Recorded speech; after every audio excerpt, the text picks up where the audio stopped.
Welcome back to the channel, everybody. It is I, your host, Mr. Sean, and today we are back with more RPG horror stories. If you like this content, please be sure to like, comment, and subscribe, and check the links. Join the Patreon, buy a mini, and just pass the video around. Our first story today comes from user HalfBeneficial, and it's entitled Hastur, Hastur, Hastur. About a decade or so ago, my wife and I scraped together an RPG group in a small Midwestern town.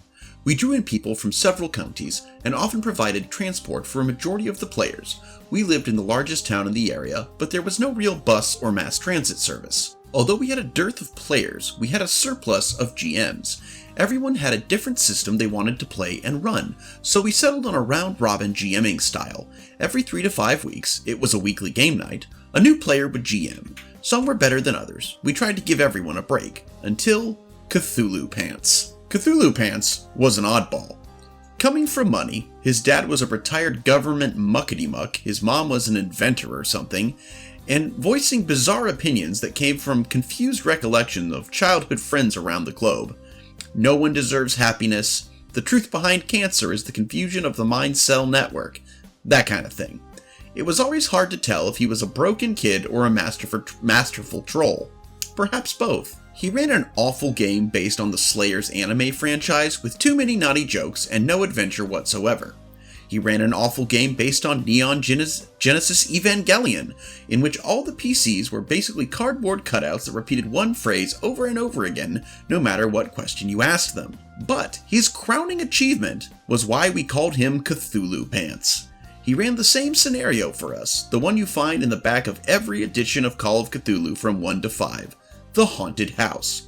5 times in a row. You know the one. There's a creepy house with a telekinetic vampire named Corbett in the basement. Things float around, the upstairs bedroom beats up investigators. About halfway through, a minor horror from another dimension jumps out of the cupboard. 2 GMs had read this scenario, and 3 of us had played it. I had both read and played the scenario. We warned Cthulhu Pants that most of us knew what happened in this adventure, and he might want to switch things up a bit. The only player in the group who had no experience with this particular adventure was a lovely young lady from the community college. Couldn't show up that evening. He didn't change a thing. Everything was exactly where it was in the scenario in the book. We really tried not to go directly to where the main antagonist was hidden behind a panel in the basement. We put up with some poltergeist hijinks and lost a few points of sanity just to get the thing over with. Call it a speed run where we tried to make it look like it wasn't a speed run. I think we did okay. The next week, it was still Cthulhu Pants' go as GM. The player who missed last session showed up and made a Cthulhu investigator, at which point Cthulhu Pants said he would run the adventure again, since she had missed last session. Cthulhu Pants had a little crush on this girl. She got married to someone else less than a year later. We groaned and asked if maybe Cthulhu Pants could run one of the other adventures out of the basic Cthulhu book. We'd read those too, and we thought speedrunning all the basic adventures might be worthwhile. But no, Cthulhu Pants insisted on doing the same one again. So I said I'd like to try something now, and play the game more like a character in a horror movie, by which I meant stupidly oblivious to danger and stubbornly insistent nothing supernatural could ever happen. My character survived. The one girl who never played didn't. The next week, Cthulhu Pants handed out a character sheet on how to play Call of Cthulhu, which irritated all of us, including the one girl who hadn't, not only because it came from the basic book, but because we were all horror movie fans. Then he ran us through the same scenario again. This time, we all played horror movie characters. We did every horror movie shtick we could think of, from walking through the house calling for each other, to bringing inappropriate clothing and supplies, to avoiding the basement where we knew the actual monster we had to kill to end the scenario lay helpless, waiting for our wooden stakes or whatever, at all costs. I survived again. The girl Cthulhu Pants had a crush on did not. So the next week, Cthulhu Pants said he would give us one more chance to solve the adventure. This time we sold tickets to the haunted house and invited the elite of Arkham County society to a demonstration of actual ghost activity. The girl Cthulhu Pants lusted after had a wonderful time luring the upper crust, mock innocently, to their doom. Most of them got eaten by the dimensional shambler. This time she survived I didn't. The next week was Cthulhu Pants' last chance to run a game before GMs rotated. We sat with bated breath because we knew what was coming. We had side bets on whether he realized what he was doing or whether he thought we were generally bad at a game that so many of us had played several times before, usually at conventions. He'd already admitted he didn't watch as many horror movies as we did. The girl he liked was a huge horror buff. She had the best collection of Clive Barker novels in the county. So he sat us down for our Cthulhu final, as he put it, and said we were running something called Terror in Boston, but it was the Corbett House again. He even used the same introductory patter with the names slightly changed. He didn't bother to change the vampire's name. Our PCs set the house on fire in the game without bothering to go inside, waited for the 1930s authorities and told him he wasn't allowed to GM Call of Cthulhu anymore. His next turn at GM, he ran a cult game that was just as terrible and lacking in horror thrills as you might expect. But at least it wasn't the haunted house. So I think we have a trifecta here of what really made Cthulhu Pants here just fail at everything. One, you have someone who is genuinely bad at GMing, and that, no shame there. It's not for everybody. Two, you have someone who really doesn't understand the basics of horror. And again, everybody's got their own thing. Horror definitely has its own pacing, its own themes that it needs. You should probably go watch one of my last Whiskey Ramblings video where we talked about horror movies if you want to hear more about my opinions on that. But so he's not a good GM, he's not a real horror fan, and yet he won't give this up. He won't try something else because of number 3, which he's lusting over this horror fan girl and thinks if he can just give her the perfect horror one shot, boom, it's his ticket to Pound Town, which don't think he ever had a chance, but don't tell him that. And, if you want to try your hat at GMing, that's great. Make sure it's a story and a genre you can be passionate about, because if you're not passionate about the story you're telling, your players aren't going to be either. And also, I've talked about this in previous videos, don't use tabletop games as a way to get into somebody's pants. It just, again, it's very much just don't do it. Our next story comes from user PsychologyMental24 and is entitled, "When She Is on All Fours, I Turn Into a Wolf and..." This one is categorized not safe for work. Hello there. This is my first post here. My friend told me about this subreddit and that there's a few World of Darkness horror stories posted here, so I decided to change it a little bit. Perhaps a few stories I hope to post here will encourage you to play my favorite TTRPG, Vampire the Masquerade. Let's get into this story. It was an old Vampire the Masquerade play-by-post server on Discord that is no longer exists due to unrelated to the story issues. Wow, okay, OP, you really gotta edit. You gotta, like, your grammar is terrible in this. Please, if you're gonna post more, fix that.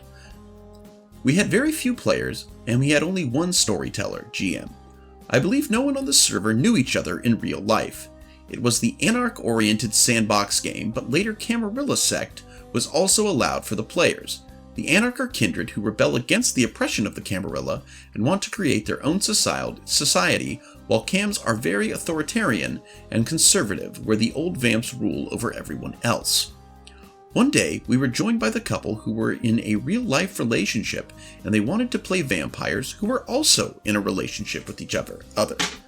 This was not a novel concept. There were plenty of kinder who still pursue romance, and more both among mortals and other kindred, and it often makes for an interesting story. So, the storyteller approved. At first they caused no problem. The male player made Gangrel, vampire of a clan that is known that knows how to communicate and morph into animals. And the female player made a Bruja, clan of warriors and troublemakers who are very physically capable. They spent a lot of time being lovey-dovey, but it was not disruptive or anything. My Gangrel PC did interact with them, but I had to have Sixth Sense since I did not vibe with them very well and did not pursue roleplay with them unless the storyteller made us. One night, during the party organized by the other kindred in the city, they decided to go to a secluded place and started being intimate with each other. The description was very detailed, and 100% 18 over only. There were two problems with this, one bigger than the other. Not only vampires cannot feel carnal pleasure unless they have high humanity, the couple did not ask anyone if it was fine posting such content in the open channel, where other people were partying. It made our storyteller as well as the other players very uncomfortable and disrupted the flow of the RP that was happening in the party. When everyone shared their objections to their erotic roleplay, they deflected it that this game is for mature people who should be able to handle mature content, and it's not even that bad or edgy. The Vampire the Masquerade does not have to be that explicit or edgy, and their PCs may not feel pleasure, but they do that as a form of bonding with each other, which was totally false since they did describe how they enjoyed their bodies being in contact. They pleaded to the storyteller, clearly wanting to roleplay mature content. This resulted in the creation of a channel specifically for erotic roleplay, and the channel was almost exclusively visited by the couple who posted their smut almost every week. Outside of the ERP channel, they went from lovey-dovey to throwing sex innuendos every possible exchange they had. If my memory does not fail me, considering timestamps of the posts, they spent hours sexting each other as vamps on our server. I did not read all of their ERP, that would be weird. Why did you read any of it? But it had to be pretty kinky, since sometimes people mention their erotic roleplay in general channel and how wild they go. It was also weird why they can't just release their tension IRL. Never got a clue. Yeah, that's kind of what my thought was, is like if you want to roleplay sexy vampires, you don't have to go on the internet for that. The real horror story started when the male player got his third dot in Protean. This vampiric discipline allows a person to change their bodies into more animalistic forms. First and second dot give you some claws, fangs, eyes, or ears. The third dot is significant because it allows you to completely change your vampire into an animal that might have a similar size and weight as the said vampire. The couple decided to write another smut on the dedicated channel. This time they got more wild than ever before and started a storm that took over the server for a while. Oh, admit it, OP, you were reading it. Their PCs went to the Bruja's Haven. There they went to the bedroom, where they initiated a sex scene and were as graphic as always. But that was not all. The gangrel exclaimed that he is ready for another round of closeness. He said that he has a surprise for the Bruja and that she has to get on her knees and bend over. Oh boy. Once she did that, he followed with, "When she is on all fours, I turn into a wolf," and he was illustrating how he mounted her from behind. The female player was a willing participant. They both proceeded to describe exhaustedly the intercourse between a male wolf and a female vampire. And when I write exhaustedly, I really mean it. I learned about it when another player pinged everyone on the server pointing to the ERP channel. No, someone told you about it, OP, sure. The entire server was basically what the fuck. Of the several people we had, nobody showed the support for the couple after what they did. 2 or 3 were silent, wanting to stay out of this. Storyteller, who was also an admin, as well as the rest of the server, were criticizing the couple and demanded explanations. People were mostly shocked and disgusted, some mocking the couple and laughing at the entire situation. The couple started to raise their defense. They claimed that they did not do anything wrong, of course. After all, that was not bestiality, because the wolf was not a real wolf. It was a sentient person who only transformed into one. They also brought up the Harkness test, I don't know what that is, and finally started talking about how edgy World of Darkness is, the entire universe of Vampire the Masquerade, that gruesome murders and abuses are common among vampires, so are various kinks. The storyteller was not sure what to do. Well, dude, you're the admin, just kick him.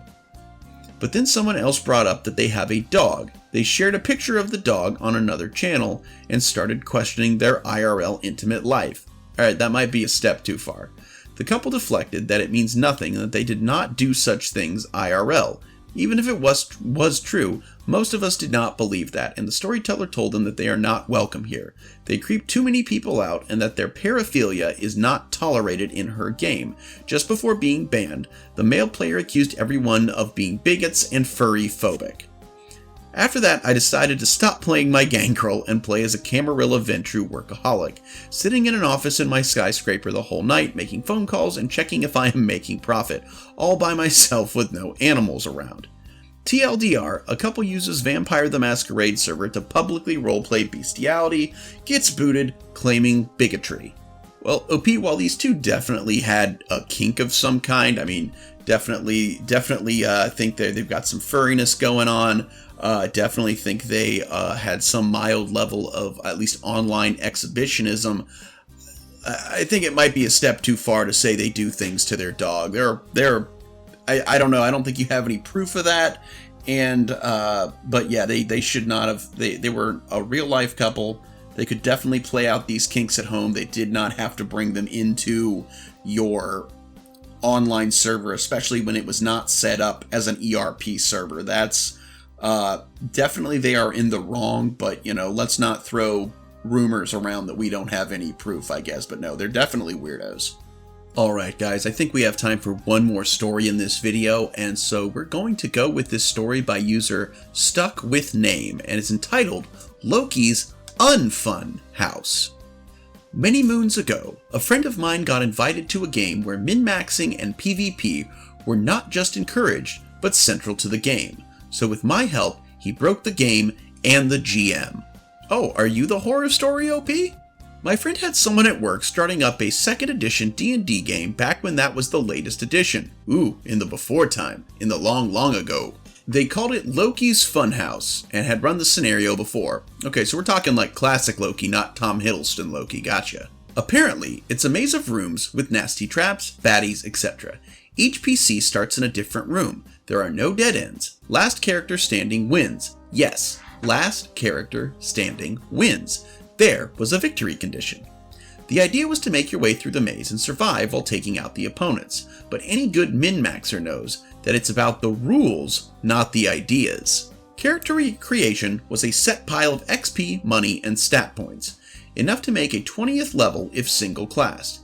My friend came to me for help because while he was good at min-maxing, he knew I was absolutely demonic. So we spent a Mountain Dew fueled night poring over tomes, and I figured out how to win. I mean, normally I'm not a big fan of min-maxers, but when it's actually encouraged and it's going to be like strictly PvP, I feel like you'd be doing yourself a disservice not to do this. We bought 4 Mirrors of Opposition. Since they're cursed items, they were cheap. We had them fashioned into a shield. Then, we bought a magic mirror. Finally, we paid the gold price for 2 wishes. Know the names of our opponents, and never fail at any attempt to scry. In case you don't have 2nd edition magic items memorized, I don't, so thank you, I'll break that down for you. The magic mirror lets you scry on anyone, anywhere. There's normally a chance of failure, but we took care of that with the wish spell. Then, the mirror lets you physically step through and back. Mirrors of Opposition create a duplicate of anyone reflected in them. The duplicate has all the skills, abilities, and magic items. It steps out, and its driving goal is to kill the original. Our idea was that no matter what the others made, it couldn't stand up to 4 of themselves. The GM disallowed the build as overpowered and disinvited my friend. It reminded me that I enjoyed min-maxing in the abstract, but actual play was better when collaborative. I mean, yes, I definitely think that build sounds overpowered, given how you described it. I'm not surprised the GM would disallow it, but I think it's a little bit rude that he decided that your friend couldn't even build a different character and play. I mean, there's something to be said with why PvP isn't typically a big thing in these games, is because yes, there are ways that it just wouldn't be fun. One person, depending on what class you're playing or what items you have, is going to have a distinct advantage against the other person they're fighting against, which is why in the collaborative setting, you know, any good GM can combat whatever you build while still making the game fun. But yeah, this definitely sounds more like an unfun house. And that's going to be our video, guys. I want to give a big shout out to my patron, Arthur D. Gonzalez Martin, currently a member of the Beta Club, which helps me build a beta tomorrow. If you would like to have your name shouted out at least once a week on the channel, be sure to go to my Patreon and join that Beta Club. It's $10 a month. There are also 2 other tiers at $5 and $3 a month. All of them have their own unique rewards. And so if you would like to help the channel, please do that, or go to the websites, Mercari, eBay, Etsy, look at a mini, maybe even buy one, share them around, share the video around, just do whatever you can to help other people find this channel, and I hope I'll see you in the next video. So until then, everybody, I'm Mr. Sean, this is Chimera Miniatures, and I sincerely hope that you alpha great day and an even beta tomorrow. Bye-bye!